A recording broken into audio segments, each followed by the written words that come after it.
Magandang araw po sa inyong lahat.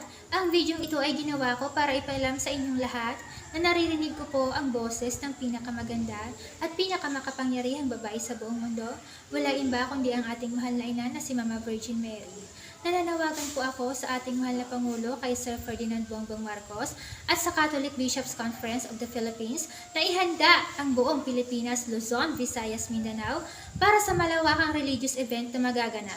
Inaanyayahan ko po ang mga Katolikong Pilipino na sumabay at sumali sa magaganap na sabayang pagdarasal sa simbahan at tayo po ay mag-aalay ng prosesyon bilang pagbibigay galang at papuri sa nag-iisang reyna ng langit, si Mama Virgin Mary.